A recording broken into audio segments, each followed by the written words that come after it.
Have you ever wondered if the battle between Big Pharma and wellness influencers isn't really a battle at all? On one side, you've got billion-dollar pharmaceutical giants pushing prescriptions and treatments. On the other, you've got smiling influencers selling detox teas, miracle supplements, and morning routines that heal you without doctors. They look like enemies, like two worlds at war. But what if I told you they might actually be working together? In today's video, we're diving deep into one of the most shocking theories out there, the secret alliance between Big Pharma and the wellness industry, a hidden system designed to keep you spending, consuming, and dependent, no matter which side you choose. If you're ready to uncover what might really be happening behind the scenes, then you're in the right place. Before we start, don't forget to like this video and subscribe to the channel so you don't miss more deep dives into the wildest and most mind-bending conspiracy theories out there.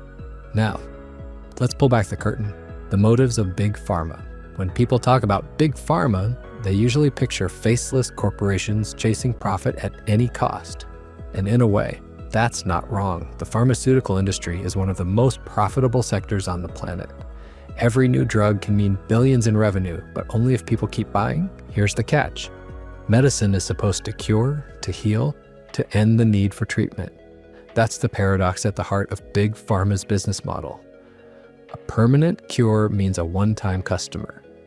But a treatment that manages symptoms, that means repeat business forever. According to this theory, that's where the true motive lies. It's not about eradicating illness. It's about managing it, controlling it, and transforming health into a subscription service.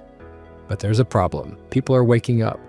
Then the scandals, lawsuits, skyrocketing drug prices. Public trust in Big Pharma is collapsing. And when trust dies, profit dies with it. So the companies needed a plan. Not to fight the distrust head-on, but to redirect it.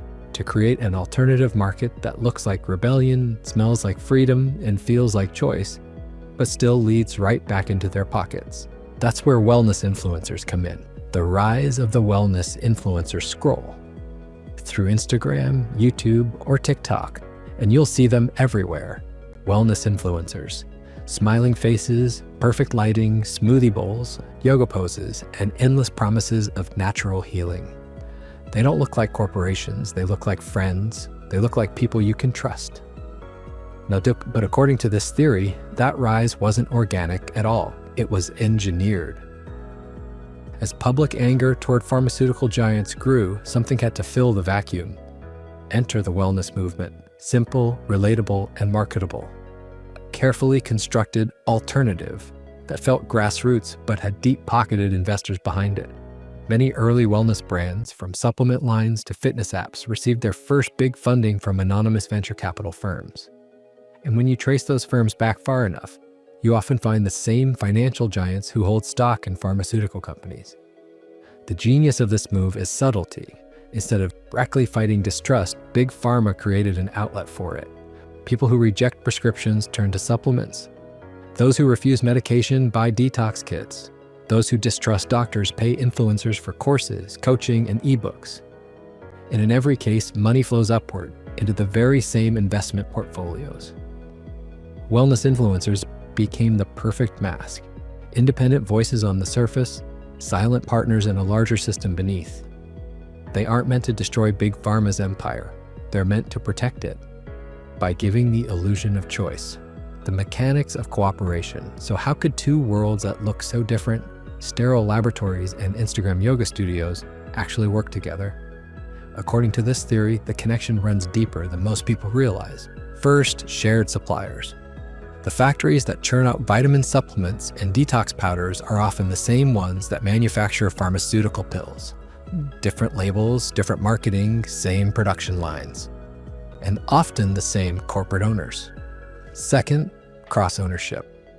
The financial firms that hold massive stakes in pharmaceutical giants also quietly invest in wellness startups. It doesn't matter if you buy prescription medication or a natural remedy, the profits rise in the same quarterly reports. Third, data sharing.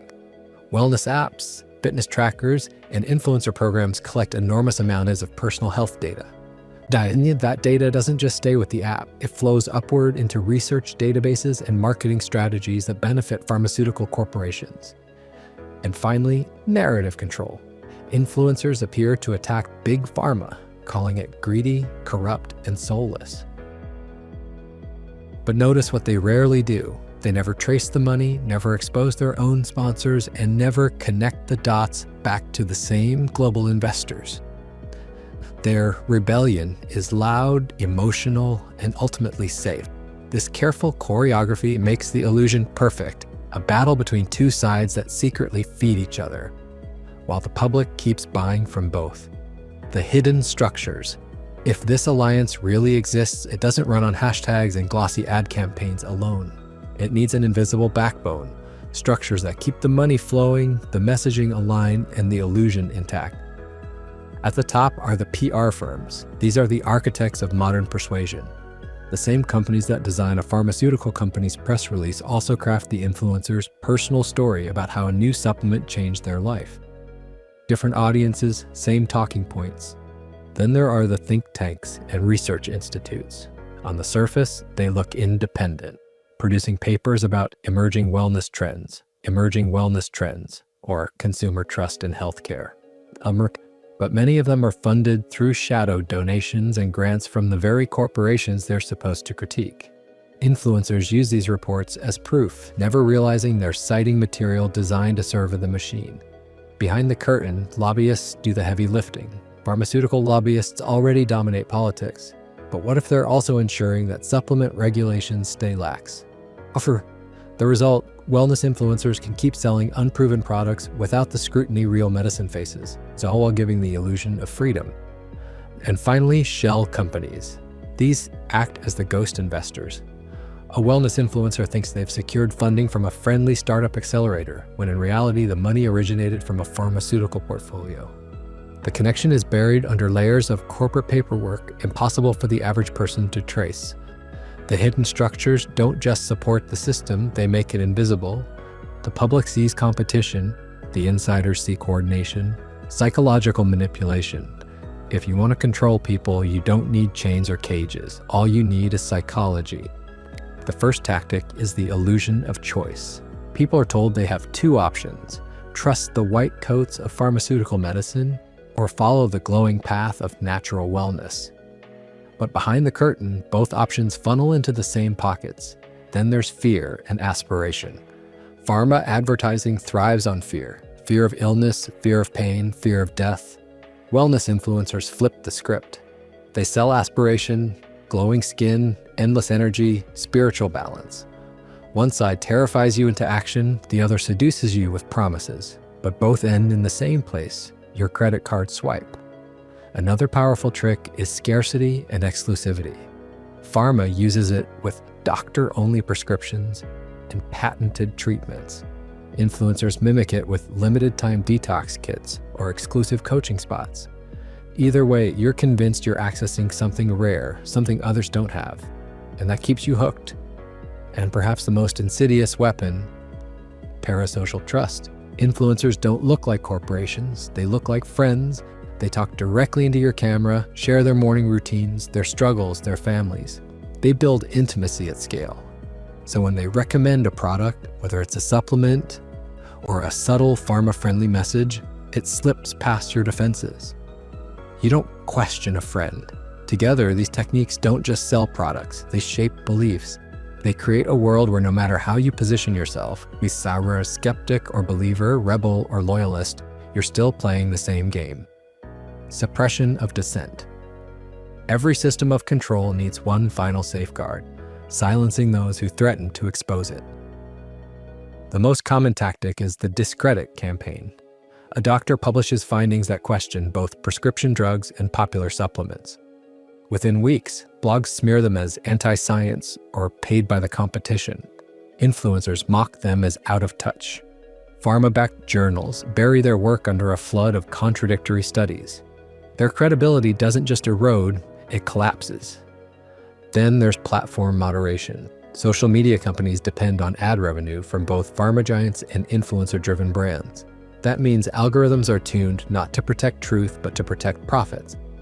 Posts that challenge the system too directly are flagged, throttled, or quietly disappear. Meanwhile, safe controversies is the kind that spark engagement but never question the money trail, are boosted to the top of your feed. Another weapon is divide and rule. Genuine grassroots activists who want real healthcare reform find themselves drowned out by louder, flashier influencers. The noise isn't accidental, it's strategic. By flooding the zone with shallow debates, the deeper questions never gain traction. And in rare cases, the suppression turns darker. Whistleblowers lose their jobs. Journalists investigating funding links suddenly find their stories spiked. Careers vanish, reputations are destroyed, and the message is clear. Step out of line and you pay the price. The brilliance of this suppression is subtlety. It doesn't feel like censorship, it feels like the public losing interest or a voice discrediting itself. But beneath that surface, the machinery hums quietly, making sure the illusion stays intact. Possible whistleblowers. No conspiracy feels complete without the figure of the insider. The one who saw too much and decided to speak out. First is the insider scientist. A researcher in a pharmaceutical lab stumbles across internal memos linking drug trials to wellness app data. When they try to publish, they're dismissed as paranoid. Then there's the disillusioned influencer. At first, they ride the wave of sponsorships, but over time, they notice their investors hold shares in the very drug companies they're told to oppose. They expose it online and vanish from platforms within days. Another is the data analyst. While tracing backend servers, they discover that anonymous health data from fitness apps is being sold directly to pharmaceutical corporations. They leak the documents only to face lawsuits that bury the truth. Their stories differ in detail, but they all point in the same direction. The line between pharma and wellness isn't a wall, it's a revolving door. Global implications. If this conspiracy is real, its impact doesn't stop at pharmacies or Instagram feeds. It reshapes the entire world. Perpetual dependency. Illness is managed, not cured. Wellness is promised, never achieved. Controlled opposition. Debates focus on detox teas versus antidepressants, never on ownership or profit. Cultural colonization. Local traditions are repackaged into apps, retreats, and supplements, sold globally at premium prices. Regulatory capture. Laws that could dismantle the influencer market never pass because the market itself protects the pharmaceutical giants. The biggest implication of all? The illusion of freedom. People think they're breaking chains by rejecting Big Pharma in favor of natural living. But if both sides are owned, then rebellion itself is just another product. So what do we have at the end of this story? On the surface, a war between two giants, Big Pharma and the wellness industry. But underneath, a hidden alliance. A system where no matter which side you choose, the same people profit. Pills or powders, prescriptions or detox kits. It's all part of the same game. And maybe that's the most chilling part of all, the fact that the conspiracy doesn't hide in the shadows. It hides in plain sight, right in our feeds, in our ads, in the very choices we think we're making for ourselves. But what do you think? Is this theory just smoke and mirrors? Or is there really a hidden alliance shaping our health and our wallets? Let me know down below in the comments. I'd love to hear your thoughts. And before you go, most of you watching right now still aren't subscribed to the channel. If you enjoyed this video and you want to see more deep dives into the biggest and wildest conspiracy theories out there, make sure to hit that like button and subscribe. It only takes a second, but it helps us keep pulling back the curtain on what's really going on. Thanks for watching. And stay tuned, because in the next video we're diving into another explosive theory, the hidden ties between the food industry and social media, and how your cravings might not be yours at all. Until then, stay curious.